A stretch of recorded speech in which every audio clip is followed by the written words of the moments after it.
कहानी की शुरुआत में हमें डकोटा नाम की एक लड़की को दिखाया जाता है जो फिलहाल अपने घर पर थी। वो किसी से कॉल पर बात कर रही होती है। तब उसे मालूम चलता है कि बहुत जल्द आंधी तूफान आने वाला है, जिसकी वजह से जितने भी स्टोर वगैरह हैं उन सबको बंद किया जा रहा है। सामने वाला उससे कहता है कि तुम भी जा करके राशन पानी भर लो। इसके बाद जब डकोटा सामान लेने के लिए जाने लगती है तभी रास्ते में उसकी मुलाकात उसके पड़ोसी से होती है, जो उससे कहता है कि अंदर जाओ, इस जगह को खाली करने का ऑर्डर आया है, हमें इस जगह को जल्द से जल्द खाली करना होगा। सुनने में आया है कि तूफान और बहाव की वजह से ये जगह डूबने वाली है। डकोटा को पता था कि ऐसा कुछ हो सकता है, लेकिन फिर भी वो इस बात को सीरियस नहीं लेती है, क्योंकि वो इस घर को छोड़ करके कहीं जाना ही नहीं चाहती थी। इसके बाद सीन शिफ्ट होता है और हमें डी नाम की एक लड़की को दिखाया जाता है। वो अपने दोनों भाइयों के साथ तालाब में एंजॉय कर रही थी। बड़े भाई का नाम था रोन और छोटे भाई का नाम था विल। तभी अचानक से इनके पिता यहाँ पर इन्हें बुलाने के लिए आ जाते हैं। उनका नाम था विलियम। और यहाँ पर ये बात मैं क्लियर कर देता हूँ कि वो इनका सगा बाप नहीं है। हर वक्त वो इन बच्चों को डांट फटकार लगाते रहता है, क्योंकि इन सारे बच्चों को उसने गोद लिया है। हर वक्त वो इन बच्चों को देख करके उन पर गुस्सा करते रहता है, कभी भी वो इनसे अच्छे से बर्ताव नहीं करता। ऐसा क्यों है वो आपको कहानी में आगे पता चल जाएगा। इसके बाद सीन शिफ्ट होता है और हमें लीसा नाम की एक लड़की को दिखाया जाता है। कार को ड्राइव करते वक्त वो अपनी माँ से कॉल पर बात कर रही होती है। कॉल पर बात करने के दौरान हमें मालूम चलता है कि लीसा प्रेग्नेंट है और बच्चा बहुत जल्द कभी भी आ सकता है। दिक्कत वाली बात ये थी कि उसका जो पति था वो उसे छोड़ करके चला गया है। लीसा अपने काम को खत्म करके वापस घर की तरफ जा रही होती है। तब उसकी माँ उसे बताती है कि आखिर तुम घर कैसे जाओगी, आंधी तूफान की वजह से ब्रिज को बंद कर दिया गया है। यहाँ तक कि वो रास्ते में ढेर सारे लोगों को देखती है जो अपना बोरिया बिस्तर पैक करके यहाँ से निकल रहे होते हैं। लीसा को एहसास हो जाता है कि इमरजेंसी सिचुएशन है, इसलिए ये लोग यहाँ से निकल रहे हैं। लेकिन पता नहीं क्यों लीसा इस चीज को ज्यादा सीरियस नहीं लेती है। वो भी यही सोचती है कि छोटा मोटा आंधी तूफान होगा। इसके बाद सीन शिफ्ट होता है और हमें एडवर्ड नाम के एक मरीन बायोलॉजिस्ट को दिखाया जाता है। समुद्र की तरफ तूफान तेजी से बन रहा था। इन्हें पहले से ही इस बात का एहसास हो गया था कि कुछ बहुत बड़ा होने वाला है, लेकिन जब रिपोर्ट आती है तब वो कंफर्म हो जाता है कि बहुत बड़ा तूफान आने वाला है और इस तूफान से बाढ़ का भी संभावना हो सकता है। ये जानकारी मिलने के बाद वो अपनी भतीजी डकोटा के पास कॉल करता है। वो उसे बताता है कि अगर तेज तूफान आया तो बाढ़ की वजह से शहर डूब सकता है, तुम्हें उस जगह को खाली करके वहाँ से निकलना होगा। लेकिन असल बात ये थी कि डकोटा की माँ की आखिरी यादें इसी घर से जुड़ी हुई थी। वो अपनी माँ से बहुत प्यार करती थी, इसलिए वो इस घर को छोड़ करके नहीं जाना चाहती है। बस यही एक घर है जो उसके माँ का होने का एहसास दिलाता है। जिस पर एडवर्ड कहता है कि ठीक है, कोई बात नहीं, अगर कुछ होता है तो मैं तुम्हें लेने के लिए आ जाऊंगा। इसके बाद हमें फिर से विलियम को दिखाया जाता है जो अपने सारे सौतेले बच्चों को लेकर के घर पर आता है। आंधी तूफान का संभावना हो रहा था, लेकिन विलियम कहता है कि ये सब कुछ भी नहीं है, सिर्फ हौफा उड़ा रहे हैं। इसके बाद विलियम अपनी पत्नी के साथ बेसमेंट में चला जाता है, जहाँ ये दोनों ड्रिंक करके एंजॉय करने लगते हैं। विलियम की पत्नी उससे कहती है कि लिफाफा आ चुका है। उसी समय यहाँ पर अचानक से डी आ जाती है। उसको देखने के बाद विलियम की पत्नी लिफाफे को छुपा लेती है। दरअसल डी को भूख लगी हुई थी, इसीलिए विलियम की पत्नी उसे ब्रेड का पैकेट थमा देती है, जबकि फ्रिज में अच्छा अच्छा खाना रखा हुआ था, लेकिन उसे वो बच्चों को नहीं देती है। अक्सर वो बच्चों को सिर्फ सूखा ब्रेड ही खिलाती है। विलियम कहता है कि बेसमेंट में आना सख्त मना है, दोबारा यहाँ पर बिल्कुल मत आना। इसके बाद सीन शिफ्ट होता है और हमें एडवर्ड को दिखाया जाता है। उसके पास एक रिपोर्टर आता है तूफान का रिपोर्ट लेने के लिए। एडवर्ड कहता है कि अभी कुछ कहा नहीं जा सकता है, लेकिन फिर भी वो रिपोर्टर टीवी पर बढ़ा चढ़ा करके न्यूज को दिखा रहा होता है, जैसे कि तेज तूफान और बाढ़ आ सकता है, और अगर बाढ़ आया तो शार्क का हमला हो सकता है। कुछ समय के बाद तेज तूफान शुरू हो जाता है। तेज तूफान ने घर को एकदम से उजाड़ देते हैं। पानी का बहाव इतना तेज हो जाता है कि बांध टूट जाता है। बांध टूटने की वजह से समुद्र का पानी शहर की तरफ जाने लगता है। लीसा घर की तरफ जा रही होती है, तभी रास्ते में एक ट्रक वाला उसे रोक देता है, क्योंकि रोड पर एक पेड़ गिर गया था और वो कार को पार नहीं कर सकती थी। इसीलिए ट्रक वाला उससे कहता है कि हमें यहाँ से वापस लौटना होगा। लेकिन दिक्कत तब हो जाती है जब समुद्र का पानी शहर की तरफ आने लगता है। पानी को आता देख ट्रक वाला लीसा को यहाँ से जाने के लिए बोलता है। सामने पेड़ गिरा हुआ था, फिर भी लीसा कार को काफी स्पीड से आगे बढ़ाती है। उसकी कार पेड़ में फंस जाती है। ड्राइवर जल्दी से ट्रक को बाहर निकालना चाहता था ताकि वो पानी के बहाव में ना आए, लेकिन वो ट्रक को निकाल पाता उससे पहले ही वो पानी के चपेट में आ जाता है और इसी के साथ लीसा भी पानी के बहाव में आ जाती है। पानी का बहाव इतना तेज था कि उसकी कार पानी में तैरने लगती है। उसकी कार जा करके सामने एक पेड़ से टकरा जाती है, जिसकी वजह से लीसा पेड़ के बीच में फंस चुकी थी और अब वो यहाँ से बाहर नहीं निकल सकती थी। पानी के बहाव की वजह से ट्रक का टैंक जा करके एक मूर्ति से टकरा जाता है। ट्रक के टैंक में ढेर सारा मीट का सामान रखा हुआ था, यानी कि उसमें ब्लड भी था, जो कि हर जगह पानी में फैल जाता है, जिसका साफ मतलब था कि अब शार्क आ सकती हैं। पानी का बहाव इतना तेज था कि डकोटा के घर की खिड़कियों को तोड़ते हुए पानी अंदर आ जाता है। इसके बाद वो धीरे धीरे विलियम के घर तक पहुंच जाता है। विलियम एकदम निश्चिंत होकर के बैठा हुआ था, क्योंकि उसे लगा कि उसका कांच वाटरप्रूफ है, लेकिन ऐसा नहीं था। उसे शायद गलतफहमी हो रही थी। कांच को तोड़ते हुए पानी घर के अंदर आ जाता है और हर तरफ फैल जाता है। पानी के बहाव को देख करके रोन समझ चुका था कि बाढ़ आ सकती है, इसलिए वो विलियम से कहता है कि कार में लाइफ जैकेट रखा हुआ है, अगर बाई चांस बाढ़ आ भी गया तो उसकी मदद से हम बच सकते हैं। इसके बाद हमें दो लोगों को दिखाया जाता है जो नाव पर थे। वो ट्रक में से ड्राइवर को निकालने के लिए जा रहे होते हैं, लेकिन तभी उन्हें लीसा के चिल्लाने की आवाज सुनाई देती है। इसलिए एक आदमी जल्दी से भाग करके लीसा के पास जाता है। वो लीसा से कहता है कि फिक्र मत करो, मैं तुम्हें बचा लूंगा। लीसा उससे बताती है कि मैं प्रेग्नेंट हूँ और मुझे छोड़ करके मत जाना। इसके बाद वो आदमी अपने दोस्त से कटर मशीन लाने के लिए बोलता है। जब वो कटर मशीन को लेकर के आ रहा होता है, तभी पानी में अचानक से उस पर हमला होता है। पता नहीं वो क्या था, लेकिन वो उस आदमी को पानी में खींच लेती है। उसका दोस्त उसे आवाज लगाता है, उसे पानी में ढूंढता भी है, लेकिन उसका कुछ पता नहीं चलता। कुछ समय के बाद अचानक से उसका दोस्त ऊपर आता है, जहाँ हम देखते हैं कि उसका एक हाथ कटा हुआ था। वो भाग करके अपने दोस्त के पास जाने लगता है, लेकिन तभी पीछे से उस पर एक शार्क हमला कर देती है और उसे खींचते हुए अपने साथ लेकर चली जाती है। डकोटा खिड़की के पास खड़ी होकर के ये सब कुछ देख रही होती है। वो चिल्ला करके इन्हें बताती है कि वहाँ पर शार्क है। यह सुन करके लीसा भी घबरा जाती है। कुछ समय के बाद जब ट्रक ड्राइवर को होश आता है, तब वो गेट को तोड़ करके जैसे ही बाहर निकलता है, तभी उस पर एक शार्क हमला कर देती है। वो शार्क उसे तुरंत पानी में खींच ले जाती है। शार्क को देखने के बाद आदमी पूरी तरह से घबरा जाता है। वो भागने की कोशिश करता है, लेकिन तभी पीछे से उस पर एक शार्क हमला कर देती है। वो लीसा के सामने उसके शरीर को तोड़ करके उसे खत्म कर देता है। इसके बाद सीन शिफ्ट होता है और हमें एडवर्ड को दिखाया जाता है। रिपोर्ट के मुताबिक उसे मालूम चलता है कि बांध टूट चुका है और शहर में पानी हर तरफ फैल रहा है, जिसका साफ मतलब ये था कि उसकी भतीजी मुसीबत में है। वो अपने भतीजे को बचाने के लिए जाना चाहता था, लेकिन उसके पास कोई साधन नहीं था। इसीलिए वो उन रिपोर्टर्स को बुलाता है। रिपोर्टर वहाँ जाने के लिए तैयार इसलिए हो गए थे क्योंकि उन्हें वहाँ पर रिपोर्टिंग करनी थी। उनका रिपोर्टिंग का काम पूरा हो जाता और एडवर्ड घर पर पहुँच करके अपनी भतीजे को बचा लेता। इसके बाद हमें विलियम को दिखाया जाता है। वो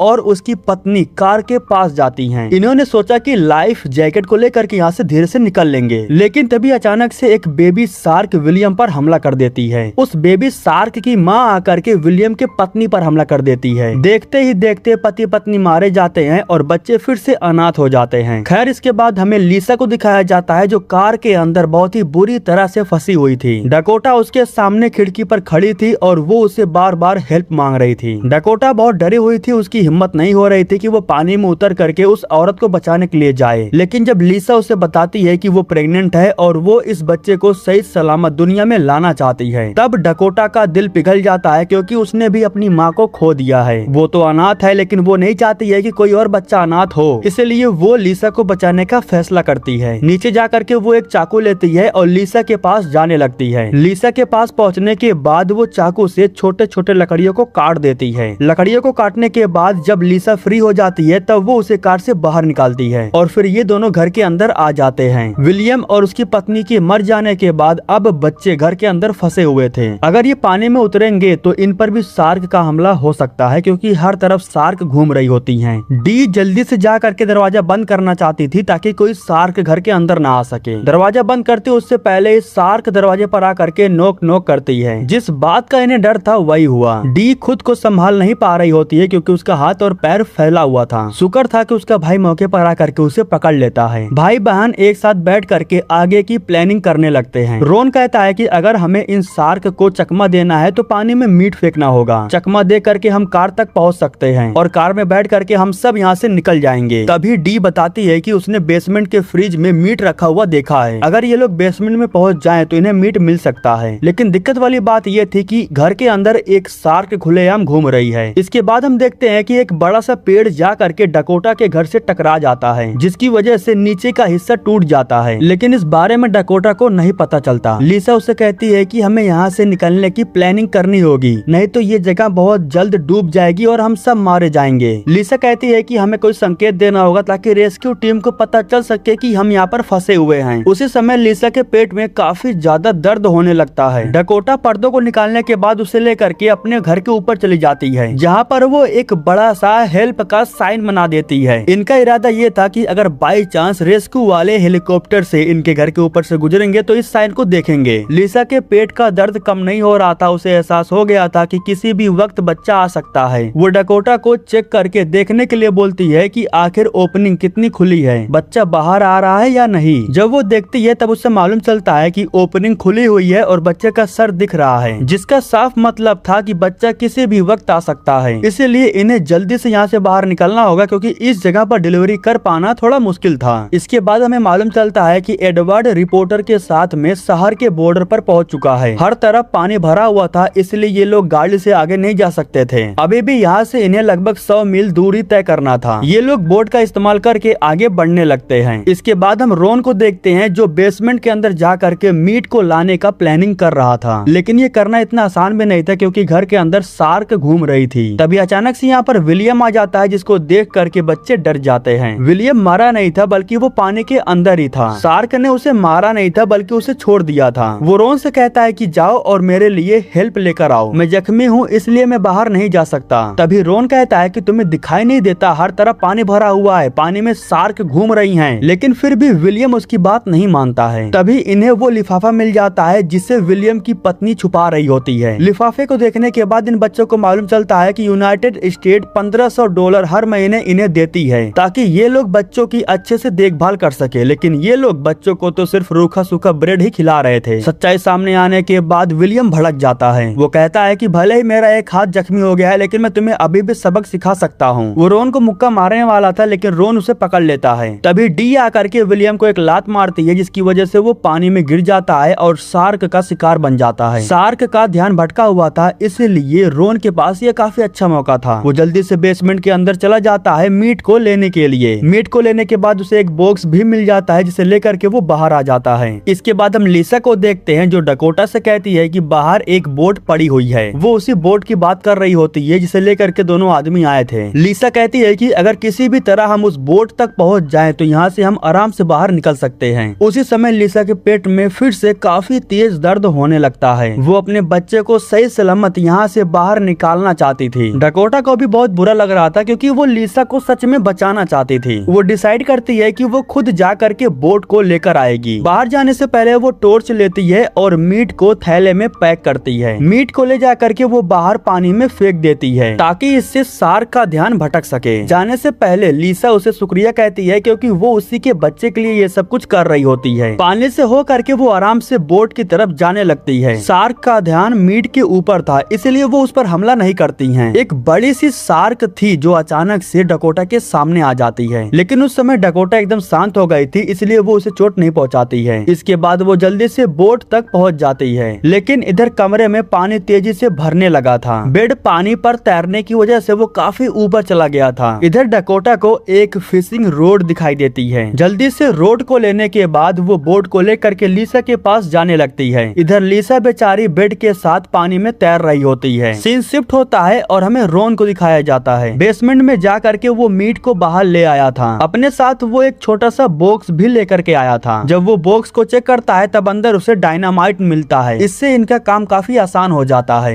ये लोग मीट को डायनामाइट के साथ में बांध देते हैं और फिर डायनामाइट को जलाने के बाद उसे पानी में फेंक देते हैं। जैसे ही शार्क को मीट की सुगंध जाती है तो वो भाग करके डायनामाइट की तरफ आती है। जैसे ही वो मीट को खाती है तो एक जोरदार धमाका होता है जिससे वो शार्क मारी जाती है। जो शार्क इनके घर के अंदर घुस आया था उसे ये लोग मार चुके थे। अंदर इन्हें कार की चाबी मिल जाती है। कार को लेने के बाद आराम से यहाँ से निकलने में ये लोग कामयाब हो जाते हैं। दूसरी तरफ लिसा के पेट में काफी दर्द होने लगा था क्योंकि डिलीवरी का वक्त हो चुका था। लेकिन तभी अचानक से लिसा के साथ बहुत बुरा होता है। पूरा घर टूट करके पानी में बहने लगता है। लिसा जल्दी से तैरते हुए पानी के ऊपर आ जाती है। एक लकड़ी के सहारे वो पानी में रुकी हुई थी। लिसा को काफी दर्द होता है और फाइनली वो इसी जगह पर अपने बच्चे को जन्म दे देती है। लेकिन दिक्कत तब हो जाती है जब उसका ब्लड पानी में फैल जाता है। ब्लड की वजह से शार्क उसकी तरफ आकर्षित होने लगती हैं। शार्क को अपनी तरफ आता हुआ देख करके वो बच्चे को एक लकड़ी पर रखती है। फिर वो एक नुकीले लकड़ी को हथियार बना करके अपने हाथों में ले लेती है। शार्क जैसे ही उसके पास आता है तो उसी नुकीले लकड़ी से वो उस पर हमला कर देती है, जिसकी वजह से वो जख्मी हो जाता है। इसके बाद वो जल्दी से भाग करके अपने बच्चे के पास आ जाती है। लेकिन तभी डकोटा देखती है कि एक शार्क लिसा की तरफ जा रही होती है। जल्दी से वो फिशिंग रोड से उस शार्क पर निशाना लगाती है और मौके पर उसे शूट करके खत्म कर देती है। इसके बाद वो बोट को लेकर के जल्दी से लिसा के पास जाती है। लिसा जैसे ही जा करके उस बोट में बैठने वाली थी तो उसी वक्त यहाँ पर एक बड़ी सी शार्क आती है जो इनके बोट पर हमला करके बोट को पलट देती है। शुक्र था कि उसी समय एडवर्ड अपनी टीम को लेकर के यहाँ पर पहुंच चुका था। उसके हाथ में शार्क को भगाने वाली एक डिवाइस था, उसे एक्टिवेट करके वो पानी में फेंक देता है, जिसकी वजह से सभी शार्क यहाँ से भागने लगती हैं। इस दौरान हड़बड़ी में एक शार्क लिसा और डकोटा की तरफ आ रही होती है। वो इन पर हमला करते उससे पहले यहाँ पर एक बड़ी सी शार्क आकर के उस पर हमला कर देती है। इसके बाद एडवर्ड जल्दी से जा करके इन दोनों को बोट में बैठा लेता है। ये दोनों सही सलामत बच जाती हैं। अच्छी बात ये थी कि लिसा का बच्चा भी सही सलामत था। इसके बाद लिसा अपनी माँ के पास कॉल करती है और उन्हें अपना बच्चा दिखाती है। पानी की वजह से ये पूरा शहर डूब चुका था। इस शहर के कुछ गिने चुने लोग ही थे जो सरवाइव करके यहाँ से निकल पाए। फाइनली दोस्तों इसी के साथ ये कहानी यहीं पर खत्म हो जाता है।